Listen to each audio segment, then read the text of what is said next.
Give me a second to pull up the book that I'm looking for. What am I looking for? I'm reading from Society Consciousness versus God Consciousness. There's a lot here. And I'm on page, if this is your book, I'm on page 48. So I'm trying to find my references here. And so we were talking about, last week, we were talking about the disappearance of the guru and who will be the most fit person to succeed the guru. Yeah.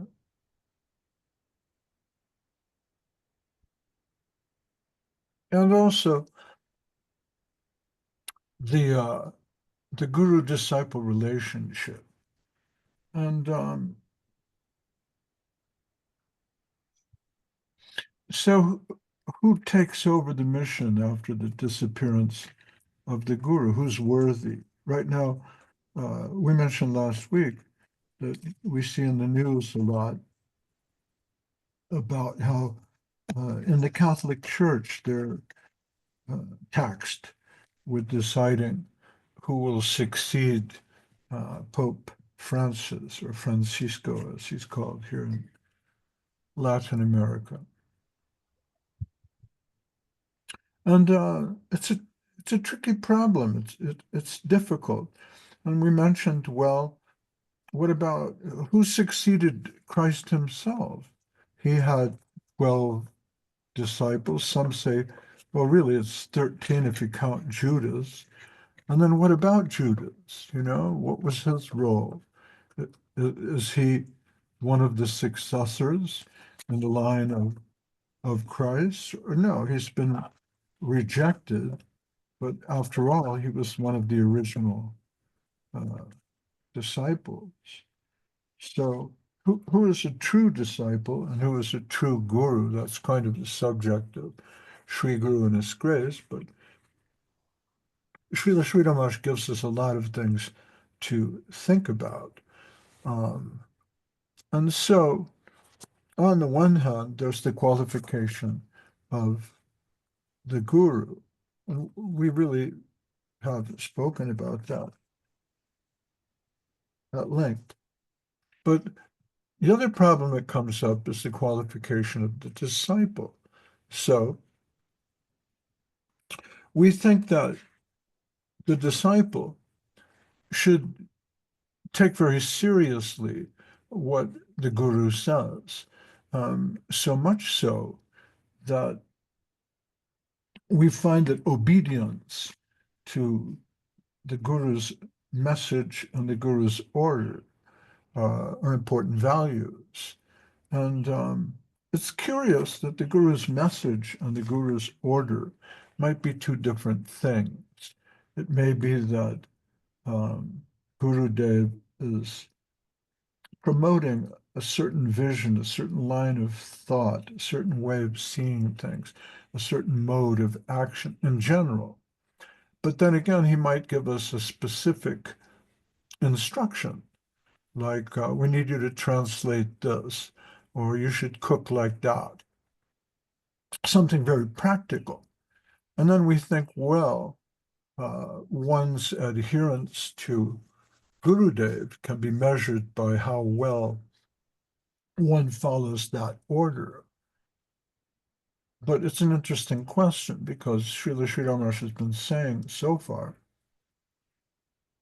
that we have to follow the high ideal, and that's where our real chastity lies. We should be chaste to the ideal. He doesn't advocate chastity to an organization, but I'll come back to that. Uh, at this point in the discussion, he mentions the story of the sycophant. Now, I haven't really run down where the story is from.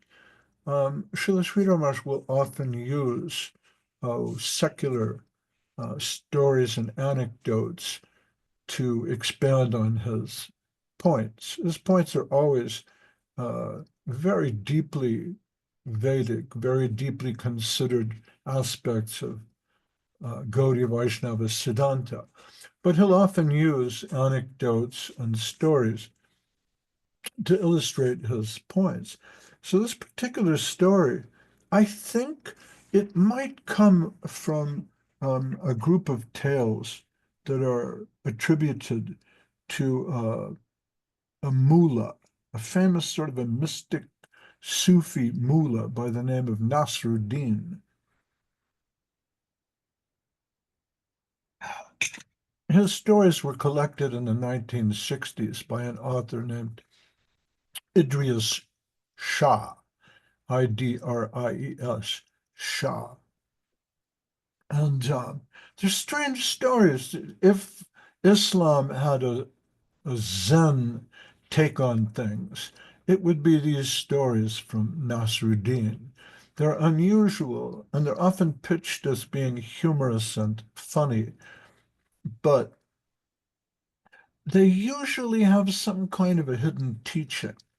And it's not like a fable where uh, the moral is evident, but it's more of a sort of a mystic koan that you have to think about a little bit and will render some insight later. So this is a collection of stories uh, by Idries Shah called Tales of Nasruddin or something like that. Nasruddin. And Nasruddin was some kind of a strange mullah who did all kinds of ridiculous things. But in the ridiculous things he did, there was some hidden teaching. And so that belongs to a tradition known as the Sufi tradition. And the Sufis, among the Islam party, the Sufis are sort of the mystical aspect. The whirling dervishes are originally Sufis. So I think that may be the origin of this story. But Srila Sridhar Maharaj liked to tell it. He would chuckle a little bit. He would say, "No pride is tolerated by the Lord. Devotees are only tools in the hands of the Lord." So this parable, if you like, is about obedience. One Muslim king advertised for a sycophant, a yes man. Previously, in the court of the kings, they had sycophants. Whatever the king will say, he would give ditto to that. He advertised that he wanted a flatterer, and many men came and applied for the job. He began interviewing them. "Do you think you will be able to do your duty properly?" Yes, I will be able to do so." "I don't think you will be able to do it properly." "No, sir, I shall be able to do it." They were all dismissed, but one. When the king told him, "I think you will not be able to discharge the duty of a flatterer," one of them said, "I also think like that." "No, no, no, you will be able. You are the fittest." "Yes, I am the fittest." No, no, I doubt." Yes, I also doubt." The king said, "This is the man for the job."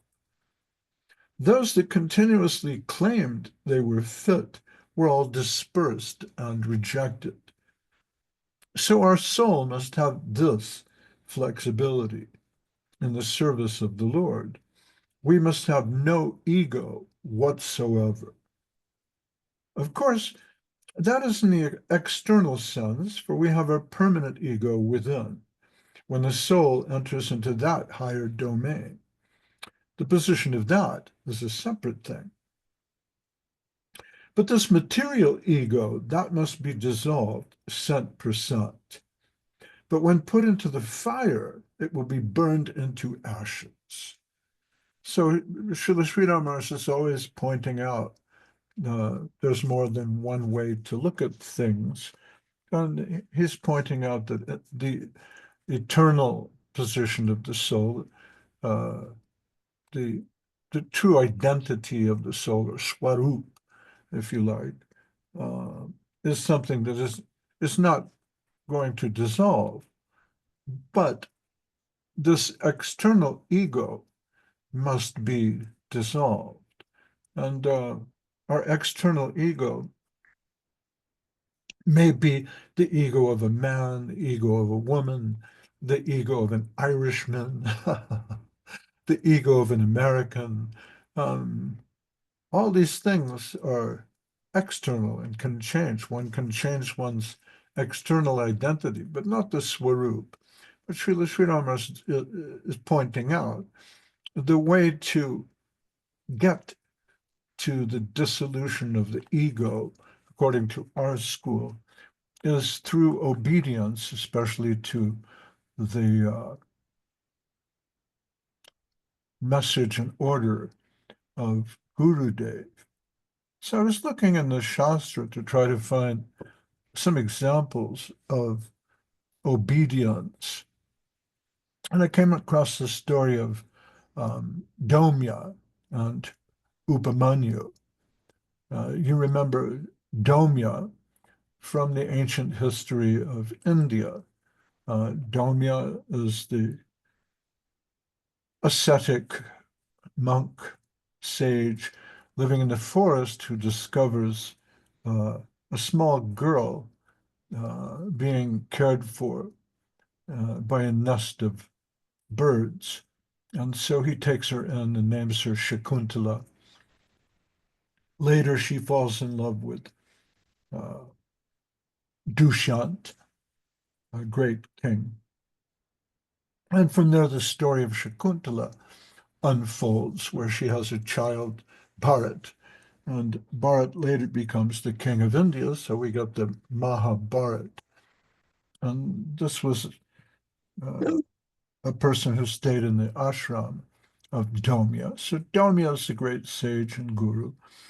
But among his disciples, he had uh, three sort of interesting disciples. One was Aruni, who comes from Panchala, which is an area in modern day Uttar Pradesh.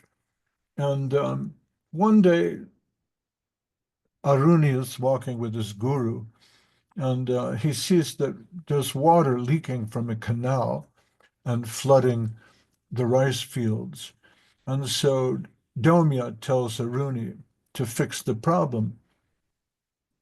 He gives him this order. And so Aruni tried all these different things to stop the flow of the water. Nothing worked. So finally, he used his own body to block the leak in the water. And this stopped the flood, but he was stuck in the mud. And when Aruni didn't return, Domya went to look for him, and he called out and couldn't find him. And then he could hear the voice of his disciple, Aruni, calling from deep in the water channel somewhere where he was stuck. And Domya was deeply moved by Aruni's sacrifice. So he gave Aruni the knowledge of the Vedas and bestowed upon him the name Udalka. So people would always remember his dedication. And then there's the story of Upamanyu, which is a strange Puranic, Itihasic story there, the Mahabharata. And Upamanyu came to Domya, and he was rather fat. So Domya thought, well, if I have him uh, go out and collect alms, he'll get some exercise by moving around. So uh, Upamanyu went out collecting alms and worked hard to bring rice and so many things back to the ashram. But some time passed, and Domya realized he's not losing any weight. He's still quite fat. And he asked him, I don't understand. I thought that by wandering the countryside, all day, you would get some exercise and lose some weight. What happened? And Upamanyu said, well, after I collect alms for the temple, then I just continue collecting alms so I can have something to eat. And I've been eating very nicely. And Domya said, no, no, no, this is not correct. This will not do. Uh, don't do that. Take care of the cows. So he ordered him to take care of the cows. And after some time passed, he was still quite fat. So Domya said, well, I don't understand. What are you doing? And he said, well, I milk the cows and then I milk them for me and take some of the milk. And in this way, I've been able to maintain my figure. And the Guru said, don't do that. The cow milk is for the ashram. You should not be taking that for yourself. Uh, and some time passed. He thought, well, let's see if he can lose some weight. But nothing happened. He continued to be quite fat. And so Domi asked him, well, what are you doing now? Are you stealing milk? No, says Upamanyu. I'm not stealing any milk. I religiously milk the cows and bring all the milk to the ashram, like you said. Well, then he said, well, after I finish milking the cows, um, there's some leftover foam from the mouths of the calves who are drinking some of the milk. And in this way, I'm maintaining myself. And the Guru said, no, you haven't understood. I need complete surrender. Stop that. So Upamanyu stopped drinking the leftover foam from the calves' mouths because this too had been forbidden. And now, hungry and desperate, he began eating the fruit from this poisonous tree, which kept up his body and soul, kept his body and soul together. But he went blind from the poison and fell into a ditch and couldn't get out. And so Domya found him. And he told Upamanyu to pray to the Ashvini Kumaras, who were the doctors among the demigods. And they appeared and offered him a special sort of bread to cure his blindness. But Upamanyu said, no, I can't eat this unless I offer it to my guru first. That's what he taught me. Uh, and the Ashvini Kumars insisted. They said, no, no, you must eat this. And he said, no, I can't do this. And impressed by his Guru Bhakti, the Ashvini Kumars returned his sight. And Domya was proud of him and endowed him with all Vedic knowledge and the laws of karma. And so he understood the meaning of surrender to Guru. And so these are a couple of different stories about obedience. It can also be argued that if you look at the Abrahamic religions as an example, you know, Abraham offered his son Isaac in sacrifice to God because God said, well, I need you to kill your son for me and offer him to me. Abraham sharpened his knife and was ready to do so when he was forgiven. Then there's Bali Maharaj, and Bali Maharaj offers his head in compliance with the Lord's will after his initial offering of the three worlds falls short. But that's an interesting case because in order to show obedience to Vishnu, uh, Bali Maharaj disobeys the order of his guru. So sometimes the high ideal takes precedence over obedience. And then getting back to the idea of chastity to the mission, so to speak, This is not something that we really see spelled out in the Shastra. Sri Chaitanya Mahaprabhu himself doesn't form exactly a mission, not like the Shankaracharya mission or the Madhvacharya mission or the Ramanujacharya mission with a certain number of uh, initiated gurus who have been appointed one after the next. We don't really see that. We see he sends Nityananda Prabhu to uh, Bengal, and Nityananda Prabhu establishes a kind of a mission there through Janavi Mata. But it's not a formal institution like the Catholic Church. Uh, Narottam Das Thakur uh, has to very humbly go to Lokanath and ask for initiation after serving him privately. Uh, Lokanath did not want to accept disciples, but Narottam Das Thakur, of course, he finds out where Lokanath is residing on the banks of the Ganges. And where does he go in the morning to pass stool? And so Narottam Das Thakur goes there and cleans up after him. And after a while, Lokanath figures out, well, someone is doing some service to me. They're cleaning up after me. Look at that. Why are they doing that? I don't want this. So we see many different saints, sages, Goswamis, Babas, who rather than form a big institution, they're really interested in doing a little service to the Vaishnavas and having their own sort of private bhajan. In the end, of course, Lokanath accepts Narottam Das Thakur. Narottam Das Thakur goes on with Shyamananda Pandit and Srinivasa Acharya to create thousands of followers and disciples. But it's not so much a question of establishing monasteries with rules and regulations and followers in that sense.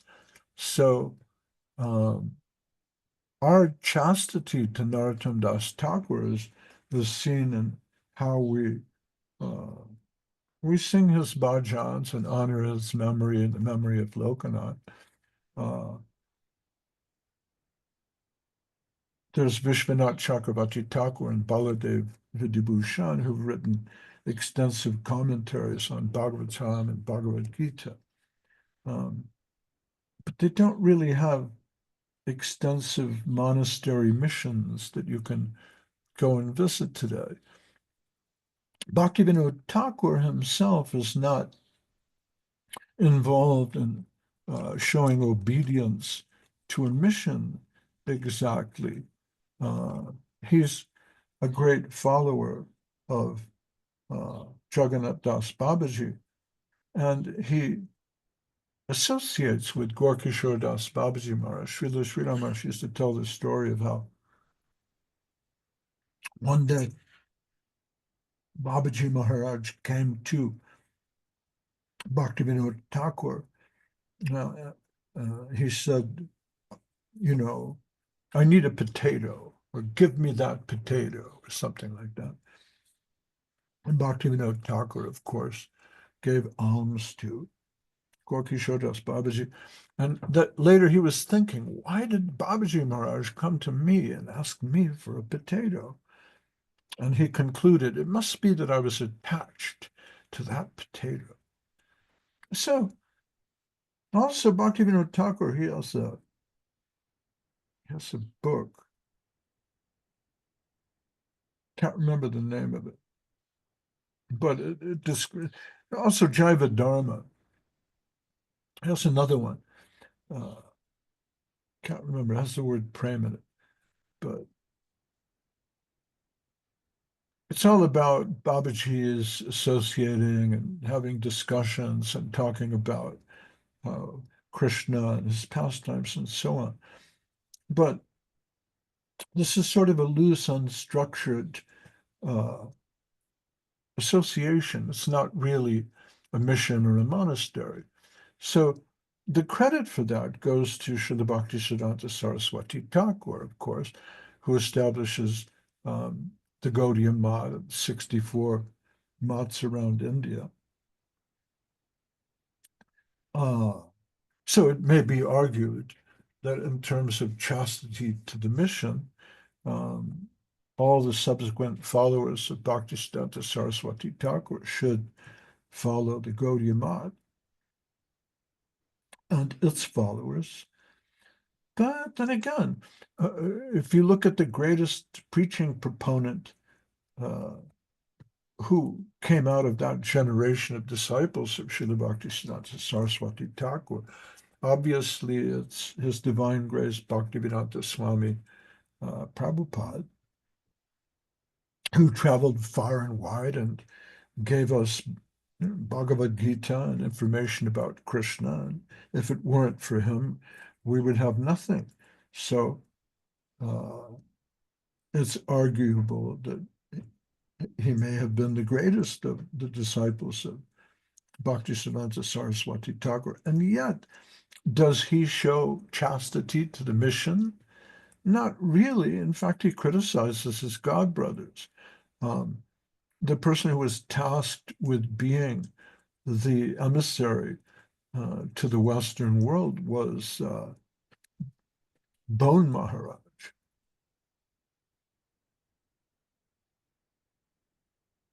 Can't remember his complete sannyas name, but Bone Maharaj was sent to London, and he had a little success there, establishing a math in London.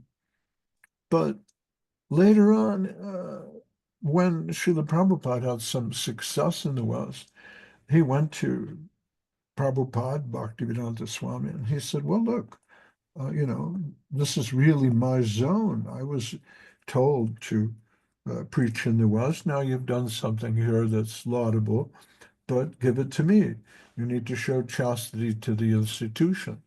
And Srila Prabhupada, his response was to warn his disciples away from Bone Maharaj and say, well, we don't really want to cooperate with Bone Maharaj because he was given this charge, but he didn't really do anything with it. And I've done more than he has. So we're not showing any particular chastity to him or his mission. So this idea of chastity to the mission is not really found in the teachings of Srila Sri Maharaj, who says, follow your ideal, be chaste to the ideal. And the idea that we have an institution, something like the Catholic Church with, a pope and cardinals and bishops, it's not so much a Hindu idea. Our loyalty, if you like, is really to our guru. And even then, that's sometimes tempered, just as in the case of Bali Maharaj. But we like this story of the sycophant, and we can also draw some inspiration from the story of Domya and Upamanyu. Upamanyu faced severe trials of hunger and thirst, and yet he refused to partake in anything before offering it to his guru. His dedication was so profound that he received blessings from the Ashvins and his guru, regaining his sight after going blind. So that would be a good example of blind obedience, if you like. Any questions?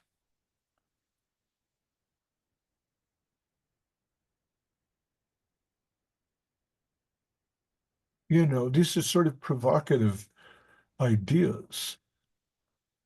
Yeah, Pranashish. Yes, very topical, of course. And it is a burden of the guru to name a successor. It's never an easy thing, as we have seen in our experience. And now with the new Pope, they have a very rigid system where they lock themselves in this room called the conclave. 176 cardinals have to vote until 75% agree. I think it's 75% they need. So they have a big group of people, all, let's say, the top management, and they all get together. They try and do their best, and they try and narrow it down until they get a majority, and then they announce the new Pope. After much to and fro and discussions, and it's not an easy thing. I mean, they can take days for this. At one point, it took them 3 years to name a new Pope, way back in 12 something and 13 something. Okay, so you mentioned Bon Maharaj and the Gaudiya Math, and Guru Maharaj and Srila Prabhupada's ISKCON, as the societies, even famously our own Guru Srila Sridhar Maharaj gave his backing to someone to go on and carry the banner, and the person didn't do very well in the job. So we really don't know what you're getting. Even the Guru cannot be so sure of his chosen successor to do a good job. So we really don't have much to say in the process, depending on the man doing the job. As the guru, the new guru. So it is a very, very tricky business, Yeah, so, Srila Sridhar Maharaj kind of takes the position that time will tell. He says, well, Krishna moves in a crooked way, and there may be opposition. In fact, opposition is a healthy thing. If there's no opposition, then it becomes a static, sterilized thing.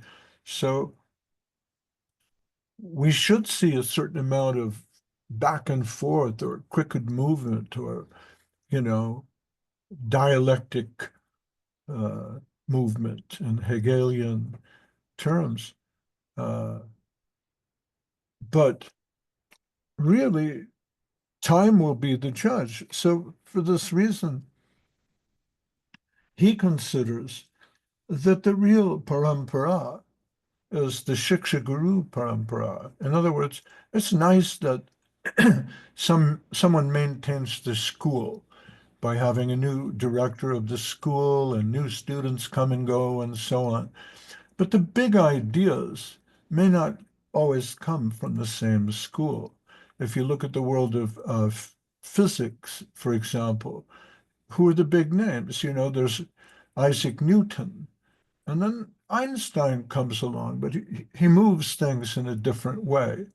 He says, yeah, there's laws, but then there's also relativity.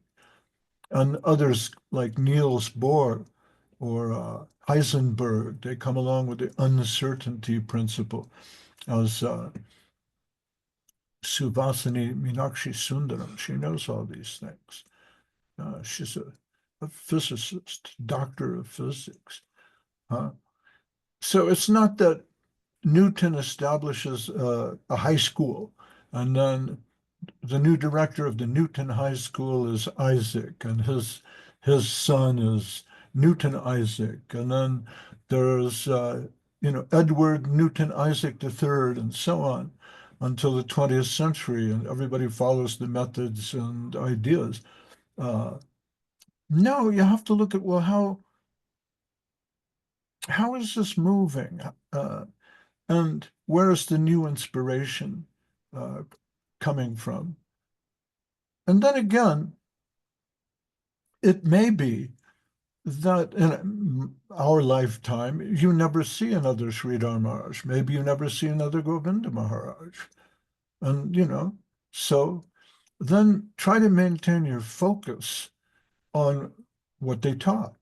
And that brings us to the next section here, where Srila Sri Rama, she says, well, we must be one-pointed in our aim towards the truth. Dronacharya was the weapon master, the Astra Guru of the Pandavas. One day, while testing the progress of his disciples, he put an artificial bird at the top of the tree. One by one, he asked the brothers to come forward and take aim. Yudhishthira came forward. Dronacharya told him, prepare yourself to hit that bird. Are you ready? Yes. What do you see? I see the bird.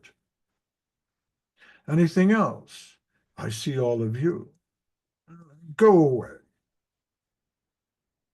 Then another one of the brothers approached. Dronacharya told him, hit the eye of the bird. That must be marked by your arrow. Take your aim. What do you see? The bird.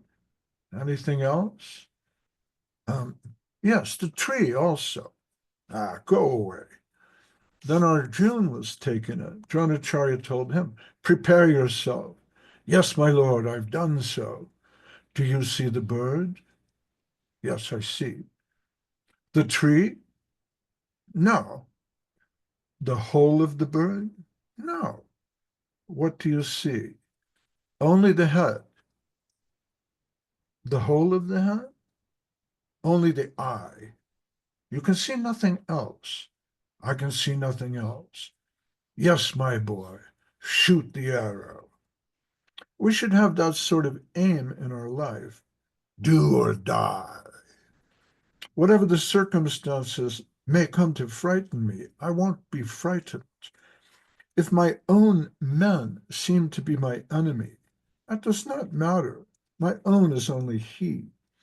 And he cannot tolerate that anyone else will be a partner of him. He's absolute. He is the absolute owner of me. He does not tolerate any partnership there. In this way, I must go where my spiritual conscience takes me. So this is another point that Srila Sri Ramakrishna underlines again and again. Trust your conscience, believe in your conscience, and be sincere. It's, we're always looking for certainty, but certainty and faith are really enemies. I have to see a doctor sometimes for my heart. I have to see the cardiologist. And the cardiologist will run tests. You know, they'll they put electrodes on you and see what's your electrocardiogram doing, and echograms and all that.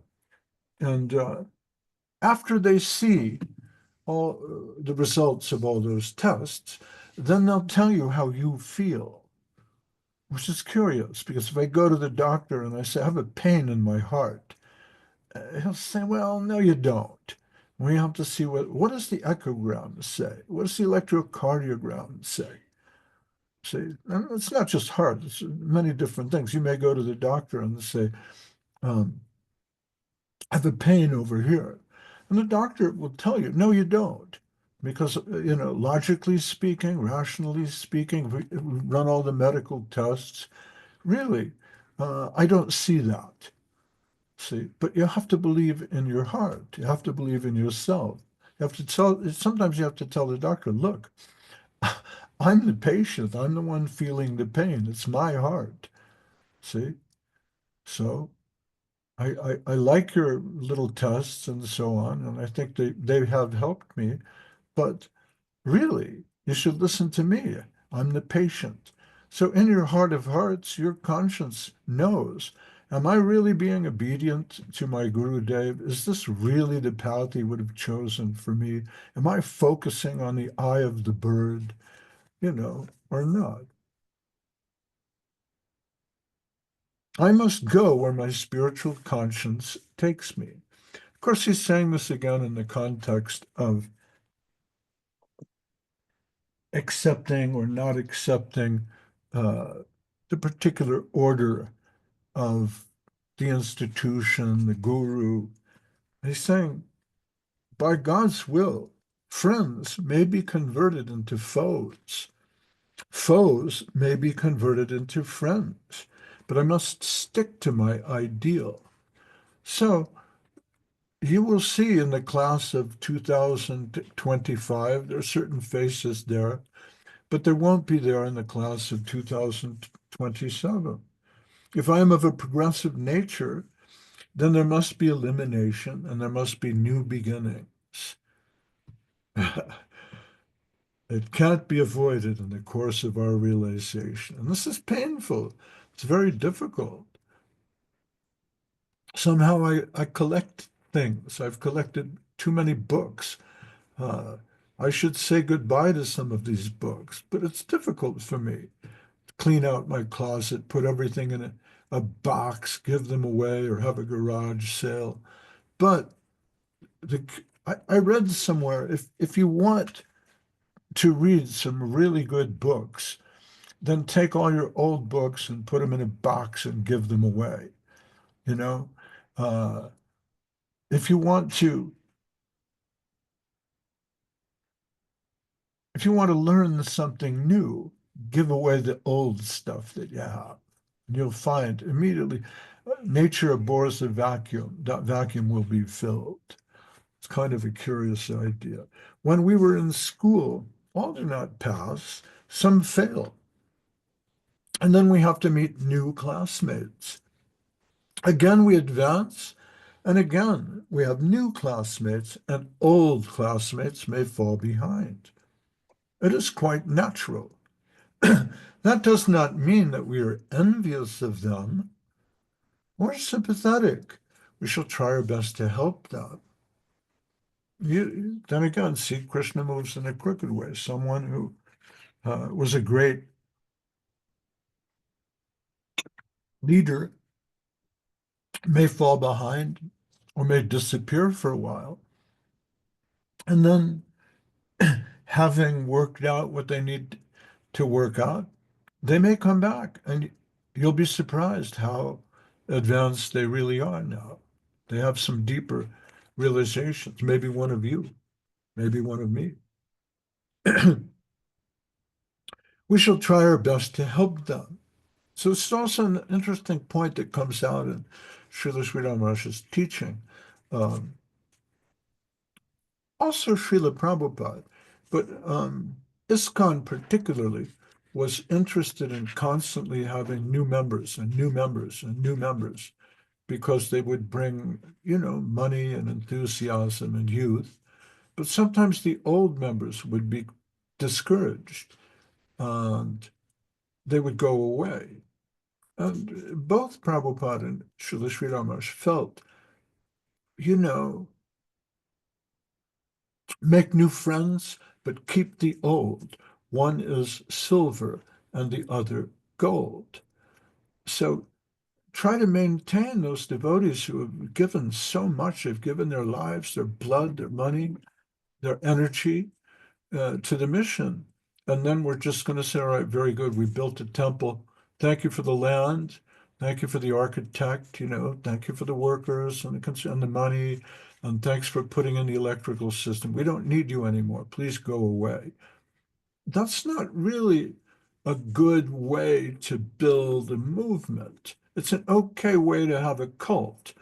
Uh, and then the new cult members will dismiss the old cult members. But that's not a nice way to build a movement.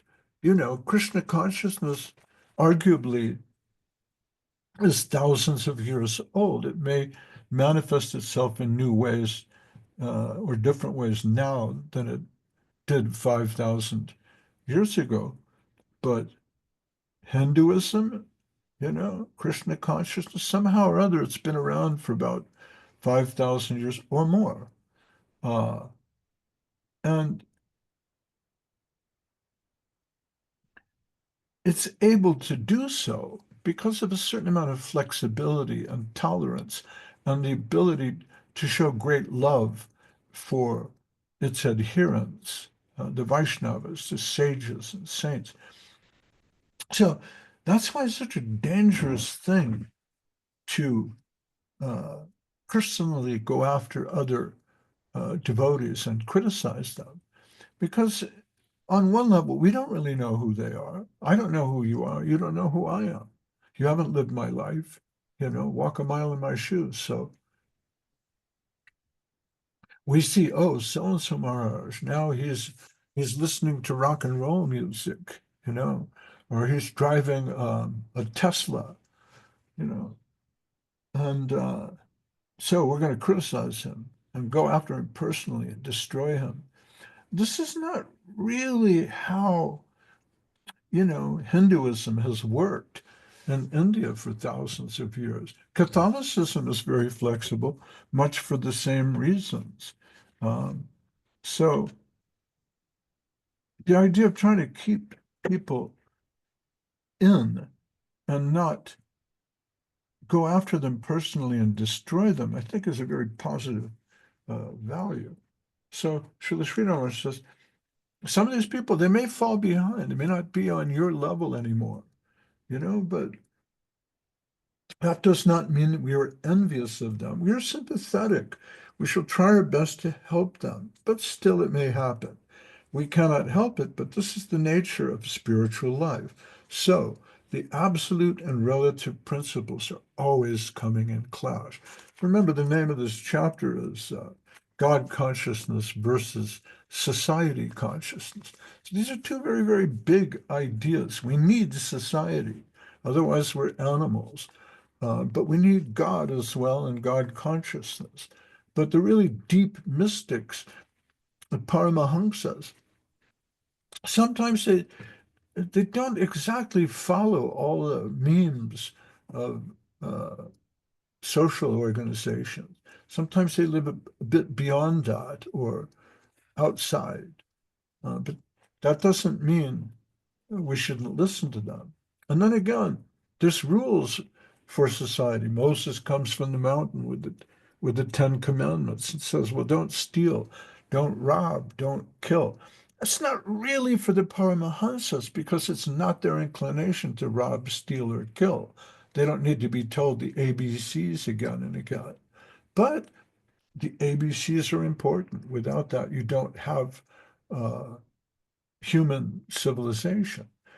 But then again, society consciousness will clash with uh, spiritual, divine God consciousness. Um, Joan of Arc, she says, well, I got divine inspiration from God, and we're going to move forward here against the English. And so what do the English do? They say, well, she's a heretic. She's wearing men's clothes. She's a heretic. She should be burned at the stake. She says she sees the angels. You can't see the angels. And then she says, oh, no, no, no. I was only hearing some voices. No, no, you said you saw, well, yeah, okay. Burned, you know. And then 200, 300 years later, the church comes back and says, oh, no, she was a saint. We worship her now. So God consciousness, society consciousness, always coming in clash. Krishna consciousness moving in a crooked way. Absolute and relative principles always coming in clash. They will seem to fight with one another. But if they're fighting, in the end, if there's a conflict between divine consciousness and relative consciousness, then the relative should be sacrificed, which is an interesting point. But the Sri Rama's, he understands. He's speaking for the Gaudiya Math. He's speaking for Bhaktisiddhanta Saraswati Thakur. He's speaking for Chaitanya Mahaprabhu. He has to put accent on divine consciousness and say, in the end, we will leave relative uh, consciousness behind. But it's a dangerous thing to say because we want boys and girls to go to school, We want people to follow the rules. Still, the relative is necessary. A boy must put his whole faith in his primary school teacher. Otherwise, his process will be hindered. So the primary teacher tells you about gravity. He says the apple falls from the tree. Up is up and down is down. And the boy learns something from that, but not everything. He should not think that what his teacher teaches him is all false or of a lower type. When he grows up, he will accept another teacher for higher education. But that does not mean that the primary teacher is neglected or insulted. So someone teaches you to read, they teach you the ABCs. And maybe they don't know about Greek mythology or Shakespeare or the Bhagavad Gita, but they taught you to read, and that's not nothing. That's something important. For our own interest, whatever we find which is akin to what was given to us by our Guru Maharaj, whatever we find that will enlighten us further, and whatever will help us to understand more clearly what we heard from our Guru Maharaj must be accepted. That's really powerful. People will tell you things you don't want to hear. I'm told I need to clean out my closet, you know. I don't want to hear that. Why? I open the door and think, oh, yeah, that's a great book. I haven't read it yet, but I know I'm going to like that. What about this one over here? Now, here's some old CDs. I haven't heard this yet. I have to listen to that. Oh, my DVD collection. I don't use those anymore because who uses a DVD? You know, but someone is telling me you're attached to this stuff. You don't need all that stuff. Get rid of it. I don't want to hear that. But wait a minute. There's an echo of what my Gurudev said. My Gurudev said, don't be attached. You know, so maybe the person who tells me, hey man, clean out your closet. That's an echo of the voice of my Guru Maharaj. So wherever I hear that, whoever comes to me and tells me, you know what, you're too proud. You know what? With your Sunday talks and everything, you think you're big stuff, but, you know, clean out the closet. Uh-oh. So there's people in your own daily life. You don't have to look to the Pope or the cardinals or whoever there is, and, you know, the holy sacred place in India that you're going to go there and they'll put the holy water on your head and tell you what a saint you are. Listen to the people around you. Pay attention. They've got good and interesting things to say. Some of them are true. But that's a tough nut to crack. We don't want to hear that. Whatever will help us to understand more clearly what we heard from our Guru Maharaj must be accepted. Otherwise, what have I taken in the prison house of my mind through my scholarship? So people are always reading books and they find, oh, you know, someone told me, I want to read the Prema Varta by Jagadananda Pandit.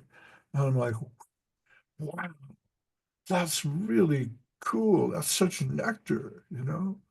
But I'm still working on cleaning out my closet. You know, maybe I'll get there one of these days. You know, look at the shelves behind me. I have all these books I'm supposed to read. But what is the use of gathering all those things in your brain if it doesn't teach you anything? See? What have I taken I like the way Srila Srinivas speaks. He's so poetic. What have I taken in the prison house of my mind? I am imprisoned out there. You know, there's Hesiod and Odysseus and the Iliad and the Odyssey. What use is that to me, you know? God is not a finite thing. He's infinite. And as much as in the cell of my brain I have imprisoned him, shall I stick only to that?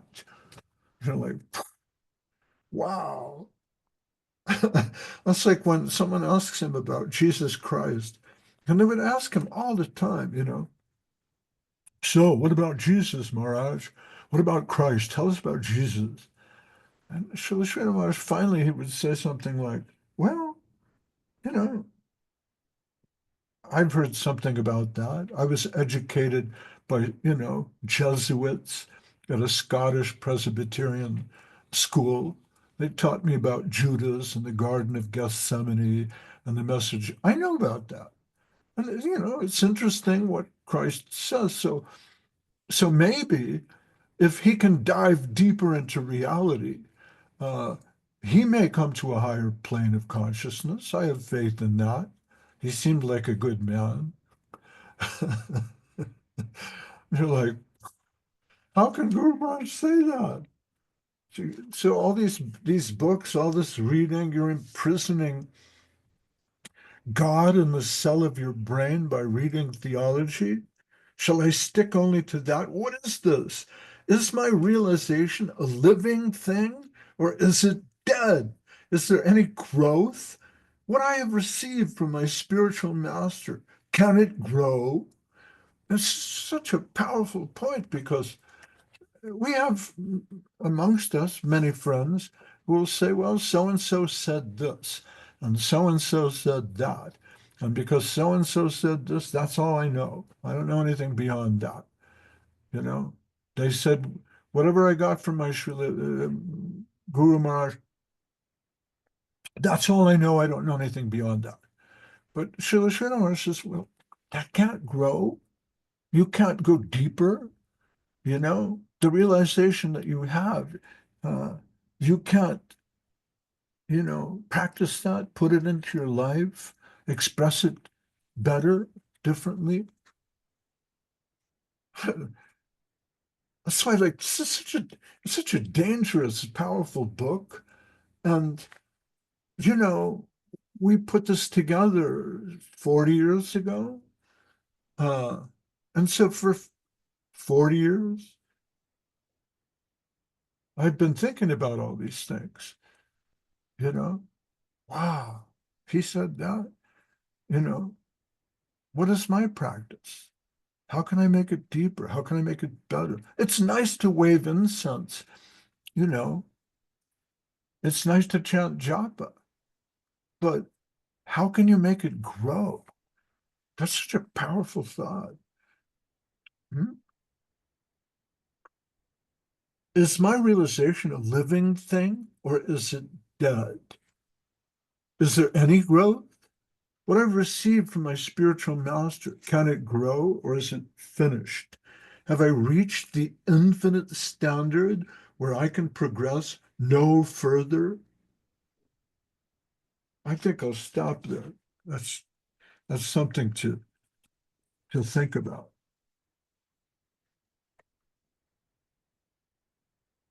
Because personally, I'm so full, I'm very short of the mark. I'm sure people will say, what? You're listening to who on Sunday? Why? What does he know? He doesn't know anything. He left it long ago, you know. But that's pretty powerful words from Srila Sridhar Maharaj. So let's hope we can go deeper and take it farther, make it grow within us. And if you can, then do our best to try to serve as uh, examples of what Srila Sridhar Maharaj gave and taught. And think, if no one else comes around, on the carousel of the Guru Parampara, if and holds out their hand to us, we've all been touched by His Divine Grace Bhaktivedanta Swami Prabhupada, His Divine Grace Bhakti Rakshak Sridhar Dev Goswami Maharaj, His Divine Grace Bhakti Sundar Govinda Dev Goswami Maharaj. We've been touched by these people. It's not a small thing. It's a very special thing. Everyone has sort of day-to-day, social dharma, papi punya, religion. It's on every street corner. You can buy it with a bottle of Coca-Cola, you know. But what Srila Sridhar Maharaj is giving out, it's a very worthy, it's a very worthy thing, you know. It's a special touch of divine inspiration, and you're all blessed by that. And I'm very, very fortunate to be blessed by your association, that you tell me, oh, come on, Mahayogi, read us a little bit of that book again. That's a very wonderful thing. For me, it keeps me going. I look in the mirror and go, what? 71? What are you even doing here anymore? That's an obscene age to live to. I might have been able to do something cool when I was 40 or 45 or 50 or 55, but 71, I don't even deserve to be walking on this planet anymore. But you all kindly are giving me your blessing by listening to me rant for an hour on Sundays. So thank you all very much. I appreciate it. Gaur Bhaktivinoda Ki Jai. And we'll see you all next time. I have to go. Mahayogi Prabhu Ki Jai. Thank you so much. The next week, I just wanted to say